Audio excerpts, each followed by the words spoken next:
¿Cómo fue la reflexión antropológica en la escolástica latinoamericana? Bueno, antes de abordar las particularidades de la escolástica en América Latina, es necesario reconsiderar tal vez algunos aspectos generales, ¿no?, de esta filosofía que, bueno, prácticamente se instaura en América desde el mismo momento, ¿no?, del inicio de la conquista, ¿no?, y de la colonización.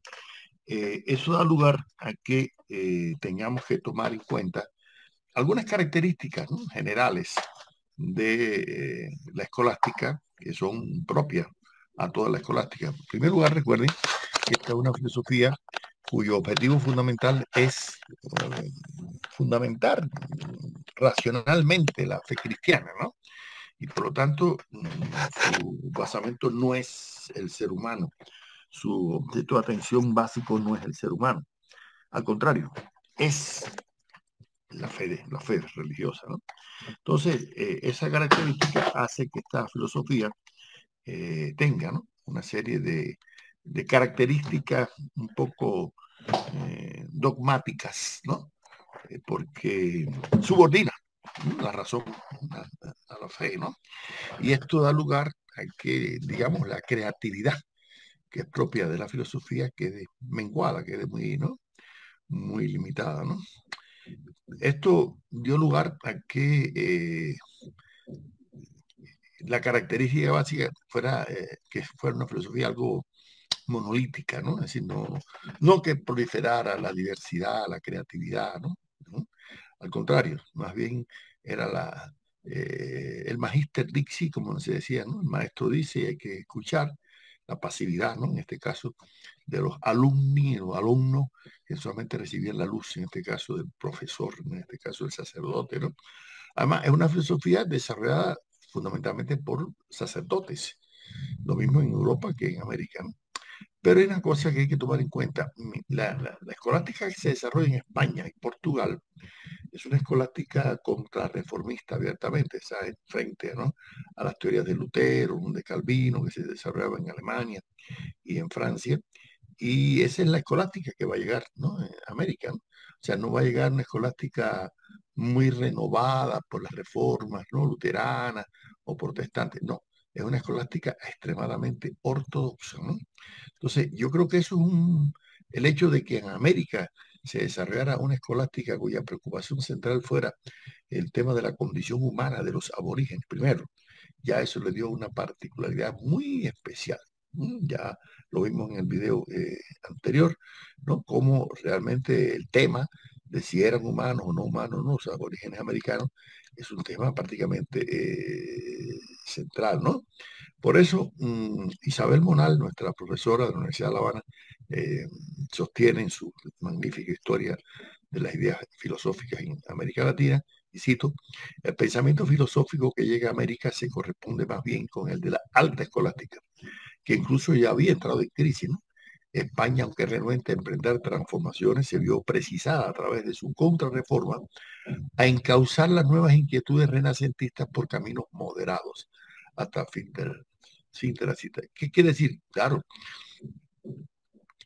los pensadores españoles no podían ignorar, ¿no?, lo que se estaba produciendo en Italia, en Francia, en Alemania, en Inglaterra, ¿no? Ese renacimiento en que el ser humano se convierte de nuevo en el centro de la preocupación, como lo demuestra el dibujo de Leonardo da Vinci, en el humanismo de Erasmo, el renacentista, etcétera. Pero sí, todos ellos son muy moderados, ¿no?, los pensadores españoles, en mantener, ¿no?, realmente, totalmente, ¿no?, la fe cristiana de una forma muy cerrada, ¿no? Entonces, la filosofía, por ejemplo, de Juan Luis Vive y el humanismo universitario de Hernán Pérez de Oliva, según dice Alain Guy, que fue un magnífico historiador francés dedicado a la historia de la filosofía en España y en América Latina también, eran los únicos, digamos, elementos renovadores, vamos a decir así, ¿no?, ¿no?, de la escolástica española, ¿no?, la de Vives y de Pérez de Oliva, ¿no? Pero en realidad las fuerzas conservadoras eran extraordinariamente fuertes, ¿no? Y esto da lugar a que el proceso de transculturación, diría Fernando Ortiz, de la escolástica española a la escolástica americana sufra una interacción en dos sentidos. No solamente la que llega de España al Nuevo Mundo, llamado así, mal llamado, digo yo, como también el que surge de algunos sacerdotes como Bartolomé de las Casas, Fray Antón de Montesinos, Vasco de Quiroga, Bernardino de Sahagún, tanto, ¿no? Que llega a América se encuentra con una realidad social, política, económica, cultural, incluso geográfica distinta, ¿no? Y por eso hay un retorno a la península del debate, ¿no? Que se está dando acá en América sobre si se justifica la conquista, si los métodos violentos que se utilizan para evangelizar, entre comillas, a los indígenas son lo más adecuado, si los indígenas tienen capacidad racional, tienen argumentos lógicos y deben ser respetados. Así que realmente se produce un choque, vamos a decirlo así, ¿no? La escolástica choca en América Latina con los pueblos recién conquistados, que además tienen sus concesiones religiosas también, ¿no? Y en eso hay un conflicto entre algunos sacerdotes que quieren aniquilar tras completo los ídolos, etcétera, y otros que prefieren no ser tan bruscos, sino más o menos incorporarlo, ¿no? A la fe cristiana. Por eso la rebelión escolástica en América Latina se va a desarrollar, bueno, básicamente en los monasterios, pero también en las universidades que son todas confesionales. O sea, las pocas universidades que ya habían surgido, ¿no? Durante el siglo XVI en Lima, en Santo Domingo, en México, por acá en Bogotá, ¿no? Y todo eso se va a mantener hasta el siglo XVIII, en que aparece la primera universidad laica en México, ¿no? Pero siempre van a estar todo el siglo XVI, XVII y casi el siglo XVIII, la mayoría de las universidades tienen, ¿no? Son básicamente controladas por los dominicos, básicamente, ¿no? No olviden que los dominicos es la corriente del cristianismo predominante, ¿no?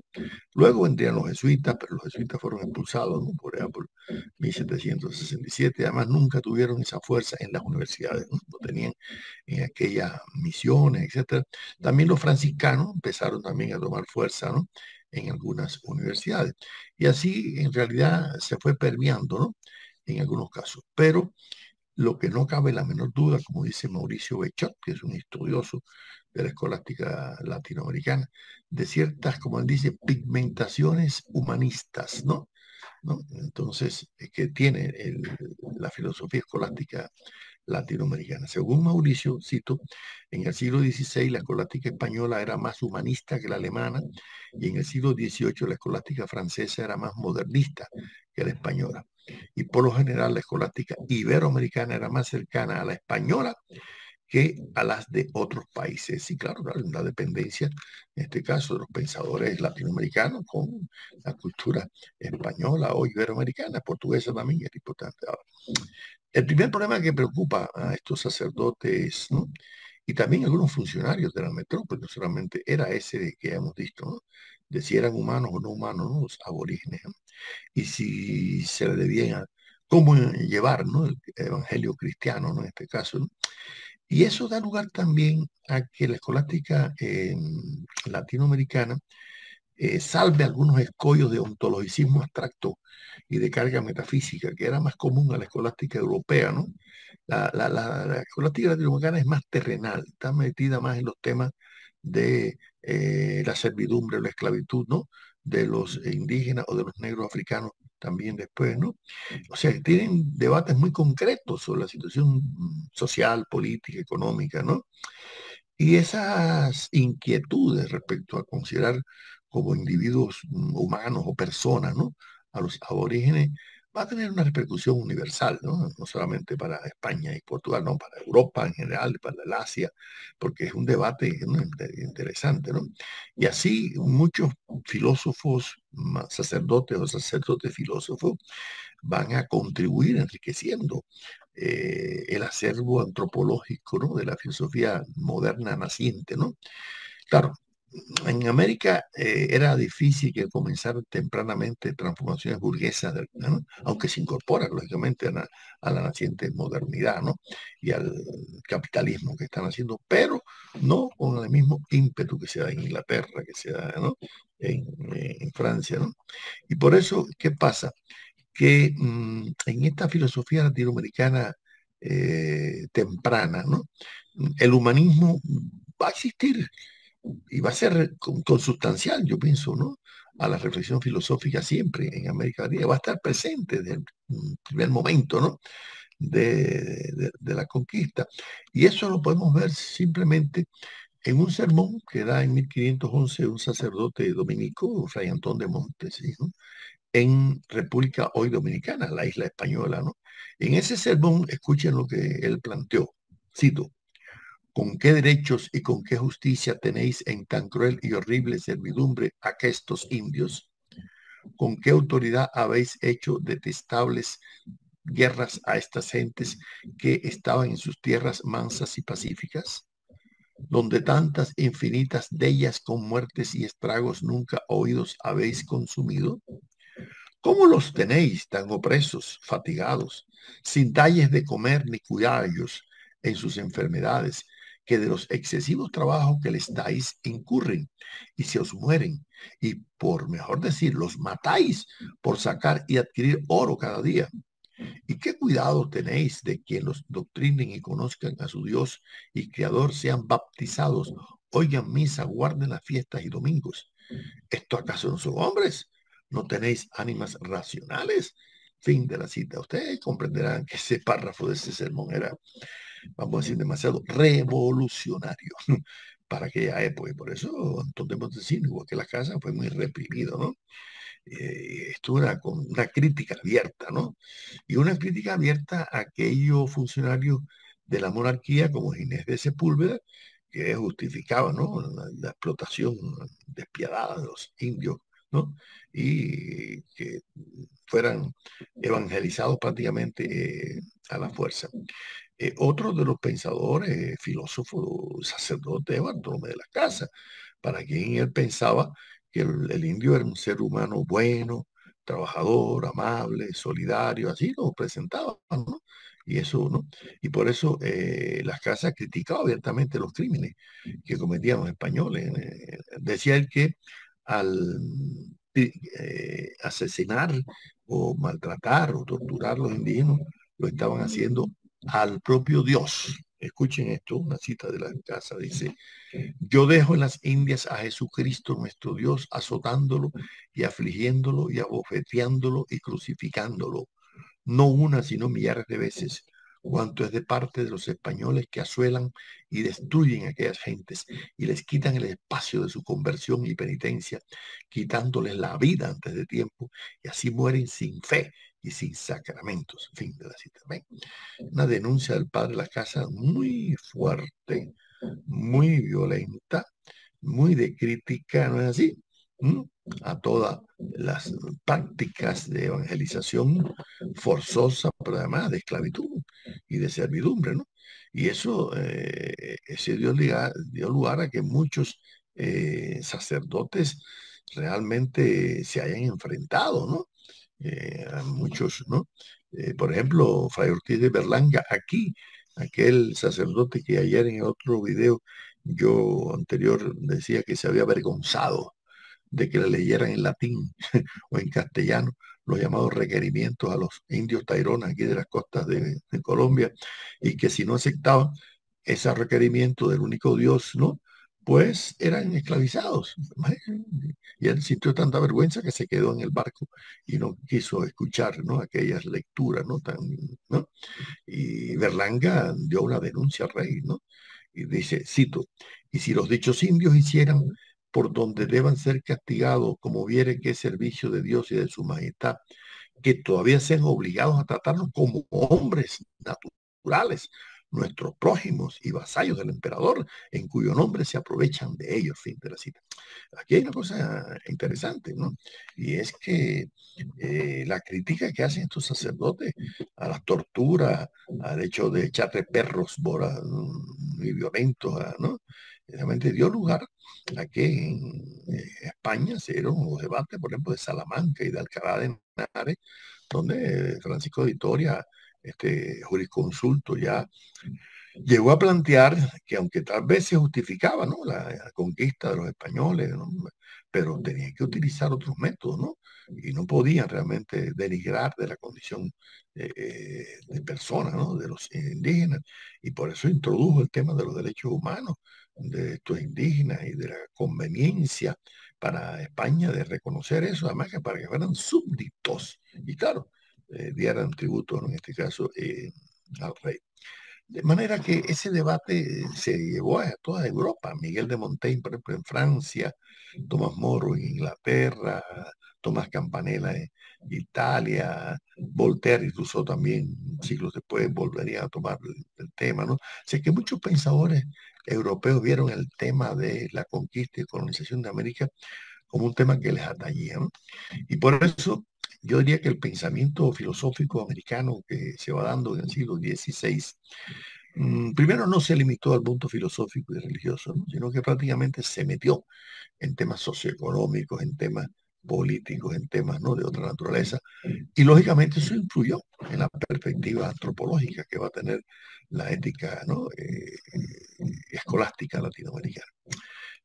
Walter Redmond, que es un investigador norteamericano de la escolástica en América Latina, dice que los debates que se daban acá en las universidades de México, de Bogotá, de Lima, de la Española, no tenían nada que envidiar de las que se daban en París, en Praga, en Roma, ¿no? En otras universidades europeas, ¿no? Y por eso, desde el primer momento, se fue formando un pensamiento latinoamericano que no va a estar caracterizado por esas preocupaciones ontologicistas o metafísicas, sino que empezaban a discutirse temas muy de la naturaleza, los cometas, por ejemplo, un debate del siglo XVII, ¿no? De que si era un castigo divino ahí, se destacó la monja mexicana Sor Juana Inés de la Cruz, diciendo que no, que son fenómenos naturales, siguiendo las teorías, ¿no? De Newton, ¿no? Y empezaron a preocuparse por problemas hasta geológicos, ¿no? Problemas biológicos. Claro, ya es en preámbulo de la Ilustración que vendrá después del siglo XVIII, ¿no? Por eso hay que decir que muchos historiadores reconocen que en América Latina la escolástica a veces no ha sido bien justipreciada. A veces se piensa, y eso pasa también con la escolástica europea. Yo tuve un magnífico profesor cuando yo hice la licenciatura en historia, un uruguayo, Sergio Benvenuto, ¿no?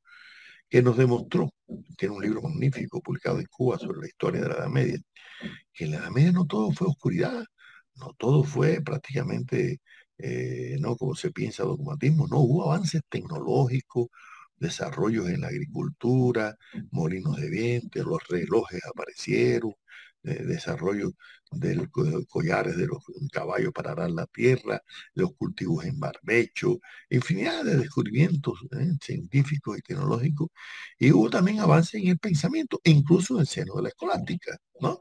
Como la lógica escolástica que también contribuyó al desarrollo del pensamiento, ¿no? Abstracto. Por eso yo creo que la historia del pensamiento filosófico latinoamericano está lleno de ejemplos, ¿no? Que demuestra que hubo también pensadores acá en América Latina, algunos que debatieron, incluso con sacerdotes eh, ori- originarios de América, tlamaltines, aztecas o amautas incaica, ¿no? Y eso le dio una cierta particularidad. No olviden algo, ya la escolástica europea comenzaba su declive desde el siglo XII-XIII con la escuela nominalista de Roger Bacon, Duns Scoto, Guillermo de Ockham, frente al realismo, ¿no? De Tomás de Aquino, aquel que planteaba que los universales son primarios, ¿no? Y que la realidad es secundaria. Y ese naturalismo empirista de la escuela franciscana, ese nominalismo que planteaba de que los conceptos son el nombre de las cosas, pero las cosas existen objetivamente, ¿no? Materialmente. Ese experimentalismo que se da sobre todo en la escolástica inglesa, en cierta medida va a ir permeando también, ¿no? El pensamiento filosófico y la escolástica latinoamericana, y va a producir algunos sacerdotes, como el caso de Félix Varela, que veremos más adelante cuando estudiemos la ilustración latinoamericana, que ya formados en la escolástica comienzan, ¿no?, a criticar la escolástica. y por eso también se van a convertir en próceres de la independencia, como es el caso de los curas Hidalgo y Morelos, ¿no? En México, ¿no? Yo creo que en América fue muy común que muchas ideas emancipadoras, ¿no? Florecieran entre sacerdotes, ¿no? No era el caso, ¿no? Y esos sacerdotes eran prácticamente muy progresistas. Por eso la teología de la liberación, que luego veremos en un video muy más adelante, se inspiraron en estas ideas de estos sacerdotes también, ¿no?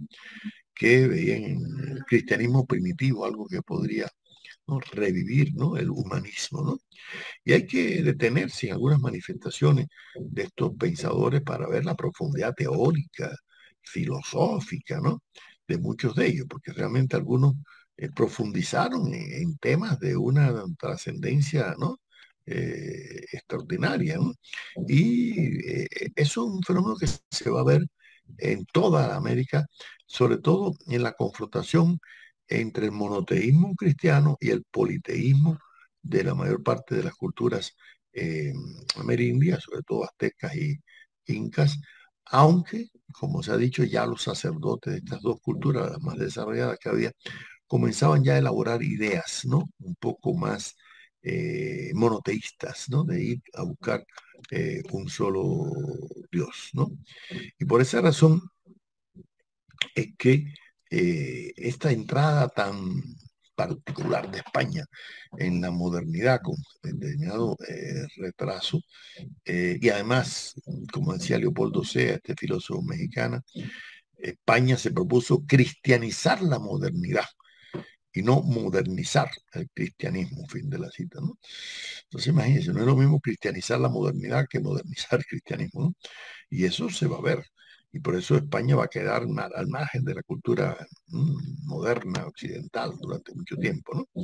Y eso influye, lógicamente, en los pensadores de América Latina.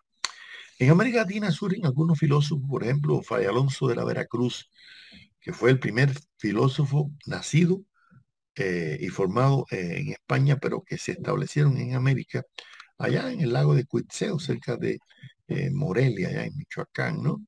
En una de esas iglesias fortalezas que realmente impresionan porque se parecen tanto a las de Extremadura y a la época de la Reconquista, ¿no? Y allí Alonso de la Veracruz escribió un libro que se llama Física Especulativa, ¿no? Y otro libro que se llama La investigación filosófico-natural y los libros del alma. Fíjense ya los temas que van apareciendo, ¿no?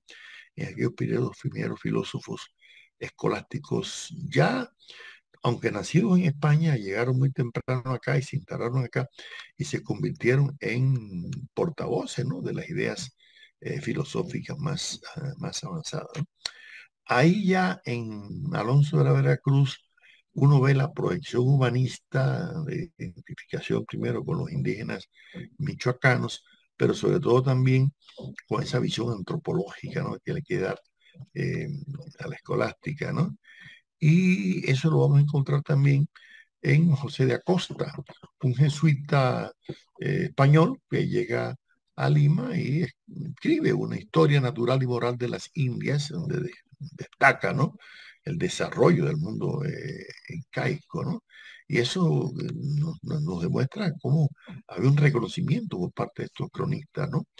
Pero ya en la filosofía, por ejemplo, Antonio Rubio en Chile, perdón, en México, escribe una lógica mexicana que es impresionante, ¿no? Por su análisis, claro, es una lógica escolástica, ¿no? Y no es que fuera mexicana, le puso mexicana porque la hizo en México, ¿no? Pero también eso demuestra que hay cierta heterodoxia en el pensamiento latinoamericano. Yo creo que el pensamiento latinoamericano filosófico desde que surge se caracteriza por esa carácter herético, ¿no? De herejía, de heterodoxia, de contrapuntar, de enfrentarse, ¿no? A la escolástica que venía de Europa, que venía de España, ¿no? Y esto da lugar a que aparezcan muchos pensadores, e incluso en esa época en que España comienza un tránsito hacia una filosofía un poquito más renovadora del tomismo, como hace Francisco Suárez, y que empieza a tener alguna influencia en España, el llamado suarismo, dio lugar a que algunas ideas humanistas también de Luis Vives. No olvide que Luis Vives vivió un tiempo en Inglaterra, se dice que tuvo mucha influencia sobre John Locke, ¿no? Y además había cierta comunicación a través del contrabando y a través, se prohibían libros, ¿no? Por el índice de la Inquisición, pero los libros entraban por el contrabando, igual que había entre Europa y América, y entraban libros prohibidos de Erasmo, libros de, ¿no? De Maquiavelo, libros de Newton, libros de, ¿no? De Galileo, de Copérnico, las teorías esas entraban de una forma u otra, y claro, eran perseguidas por la Inquisición, pero aún así se mantenían, ¿no?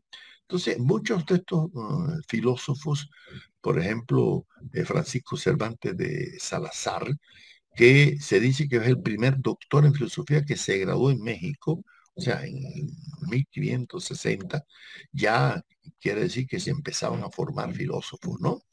En América.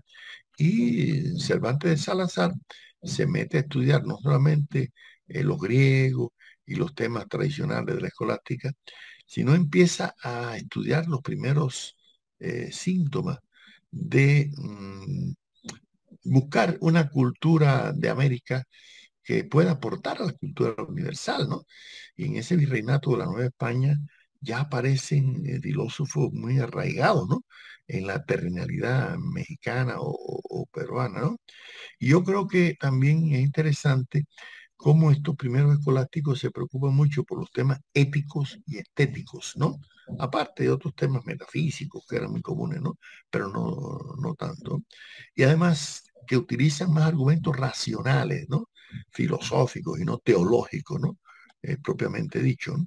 Y eso dio lugar a que fuera surgiendo en América una escolástica, yo diría, antropologizada, ¿no?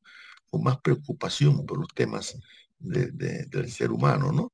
Y aparecieran toda una serie de sacerdotes, por ejemplo, Juan de Zumárraga es otro de estos sacerdotes, también que es uno de los fundadores de la Universidad de México, que se consagró a la educación de los indígenas, ¿no? Y a llevar la fe cristiana, pero con elementos más racionales, ¿no? Zumárraga escribió un libro, Doctrina Breve y Doctrina Cristiana, que prácticamente fueron prohibidas por la escolástica imperante, ¿no? ¿Por qué? Porque insistía en que el cristianismo originario era un cristianismo de los pobres, ¿no? Eso también. Y es el caso de Vasco de Quiroga, otro de los sacerdotes que en Morelia, ¿no? Hizo una labor extraordinaria, creando hospitales, escuelas, ¿no? Lugares para mejorar las condiciones de vida de los indígenas, aparte de evangelizarlos, ¿no? Por eso incluso hay un pueblito que se llama Quiroga, ¿no? Todavía se le rinde culto a este sacerdote benefactor, ¿no? De los indígenas.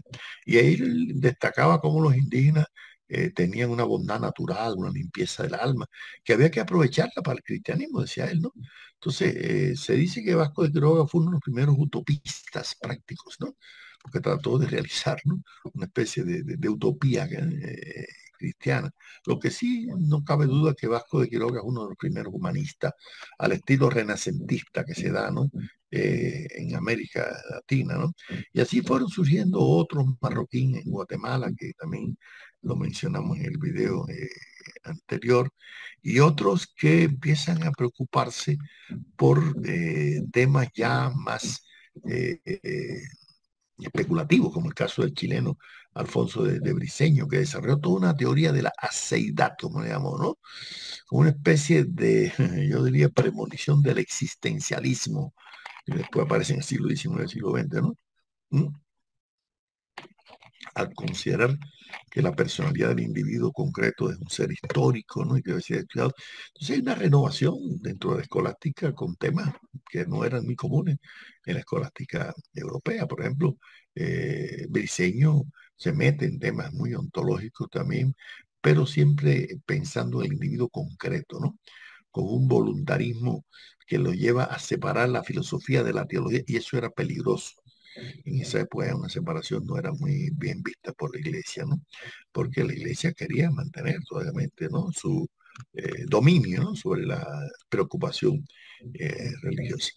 Otra idea que va tomando fuerza mucho en América es el escotismo, la tesis de Don Scott, ¿no? Ese nominalismo cientificista, ese experimentalismo, que luego va a servir de base al positivismo, ¿no? Más adelante. Pero aparecen muchas teorías, ¿no?